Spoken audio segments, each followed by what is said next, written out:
अस्सलाम वालेकुम दोस्तों, इंडिया अकेडमी में आपको वेलकम करता हूं। आज हमारा टॉपिक है transformer. Transformer is an electrical device which by principal electromagnetic induction transforms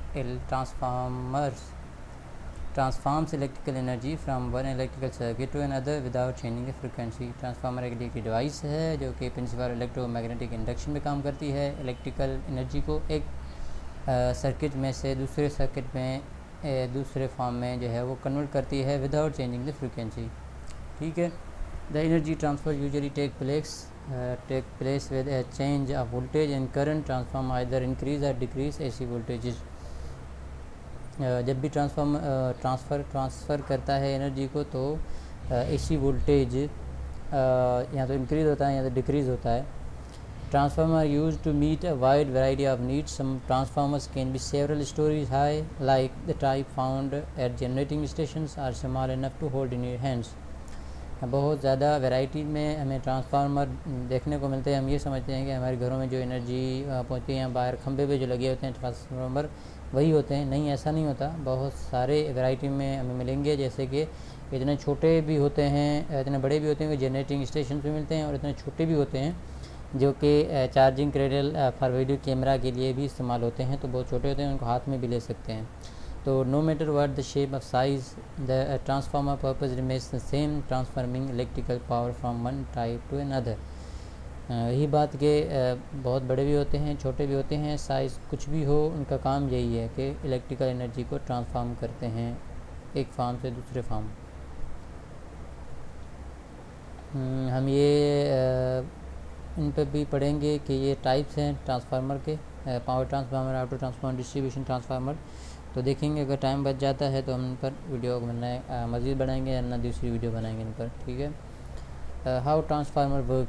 it is important to remember that transformer does not generate electrical power. ये तो आप सबको पता होगा कि इलेक्ट्रिकल जो है वो इलेक्ट्रिकल पावर जनरेट नहीं करता ट्रांसफार्मर, बल्कि कन्वर्ट करता है एक एनर्जी को, और एक पावर को दूसरे पावर में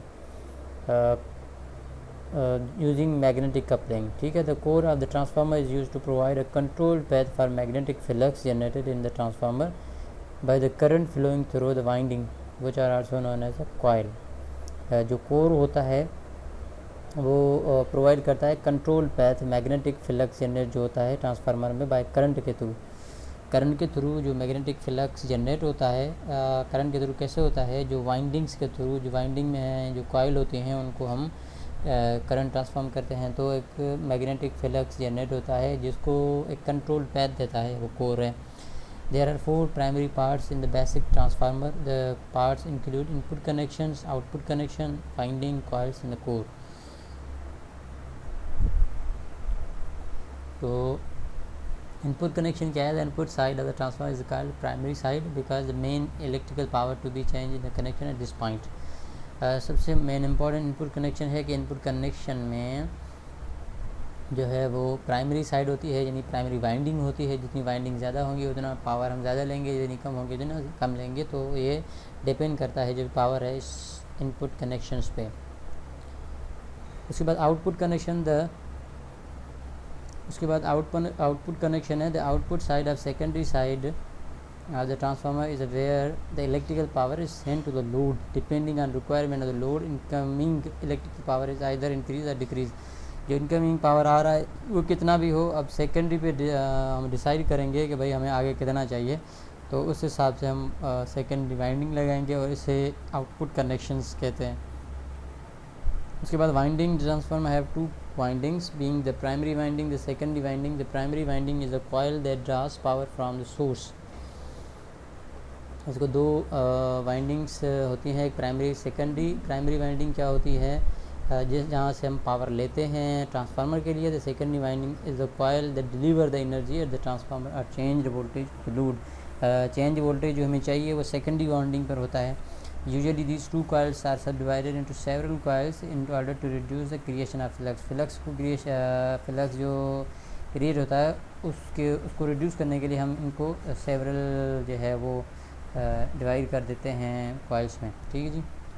उसके बाद कोर क्या है, the transformer core is use to provide control path for magnetic flux generated in transformer. हम पहले भी बात कर चुके हैं कि कोर इसलिए यूज़ होता है कि मैग्नेटिक फ्लक्स जो जनरेट होता है किसमें, ट्रांसफार्मर में, उसको कंट्रोल पैथ प्रोवाइड करता है। The core is generally not a solid bar of steel, ये कोई ऐसी सॉलिड बार स्टील नहीं है, बल्कि बहुत ज़्यादा लेमिनेटेड शीट्स होते हैं या लेयर्स होती हैं, उनको एक साथ मिलाकर एक बनाया जाता है।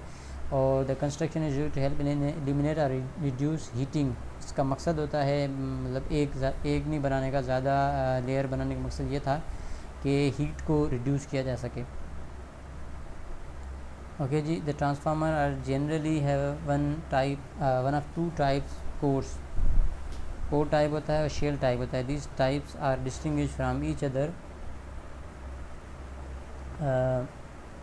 Bye the manner in which the primary and secondary coils are placed around the steel core. ये डिपेंड करता है कि एक दूसरे से हम इनको अलग इस तरह समझ सकते हैं कि इनकी कॉइल्स जो होते हैं वो प्राइमरी और सेकेंडरी किस तरह जो है वो स्टील में कोर के अराउंड हैं। जैसे कि द कोर टाइप में क्या होता है, with this type the winding surrounded the laminated core को सराउंडेड होती हैं। शेल टाइप में क्या होता है, the windings are surrounded by the laminated core.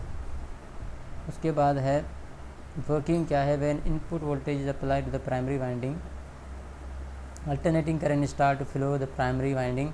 As the current flows, the changing magnetic field is set up in the transformer core. As the magnetic field cuts across secondary winding, alternating voltage is produced in the secondary winding.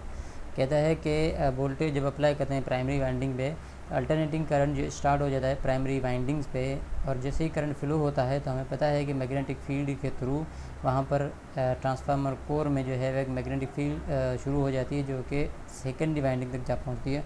और secondary winding में magnetic flux जो है वो current में convert हो जाता है, जो कि एसी करंट होता है। ठीक है, तो the ratio between number of actual turns of wire in the each coil is a key determining the type of transformer and what output voltage will be. जितनी नंबर ऑफ टर्न्स जो है वो coil की होंगी, उतना ही हम depend करता है कि कितना वोल्टेज हमें जो है वो इनपुट में मिल रहा है या आउटपुट में मिल रहा है। The ratio between output voltage and input voltage is the same as the ratio of the number of turns between the two windings. A transformer output voltage is greater than the input voltage in the secondary winding is more turns if the wire than primary winding. The output transformer is stepped up and considered as to be step up transformer. कहता है कि जब primary winding से secondary windings की जो है वो turns हों वायर की, कॉइल्स की जो टर्न्स है वो ज़्यादा होंगी, तो वो कंसीडर किया जाएगा कि वो स्टेप अप ट्रांसफार्मर है, क्योंकि हमें जितनी ज़्यादा अमाउंट में टर्न्स मिलेंगे उतनी ज़्यादा अमाउंट में हमें वोल्टेज मिलेगा।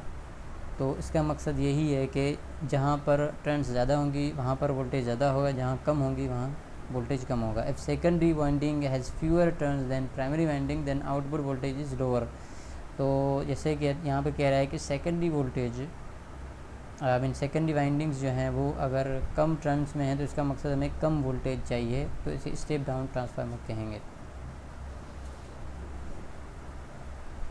यहाँ पर समझाया गया है जैसे कि number of secondary turns, number of primary 3000, number of secondary 6000। तो जितनी ज़्यादा हैं इसमें जो राइट्स जो लेफ़्ट साइड पे है, तो ये 25 VAC to V out 50 VAC, क्योंकि नंबर ऑफ़ टर्न्स डबल होंगी तो आउटपुट भी डबल आएगा, तो ये टिपिकली स्टेप अप ट्रांसफार्मर है। इसी तरह राइट साइड पे आप देखेंगे तो प्राइमरी वाइंडिंग ज़्यादा हैं, सेकेंडरी वाइंडिंग कम है, तो ये स्टेप डाउन ट्रांसफार्मर है। तो दोस्तों उम्मीद है आप लोगों को पसंद आई होगी ये वीडियो। यहाँ तक पढ़ते हैं, और आगे जो है हम मज़ीद एक दूसरी वीडियो में पढ़ेंगे कि ज़्यादा बोरिंग होगी उसी वीडियो में पढ़ेंगे। NDS अकेडमी देखने के लिए शुक्रिया, और हमारे चैनल को सब्सक्राइब कर लें ताकि आने वाली वीडियोस आप तक पहुँचती रहें। अस्सलाम वालेकुम।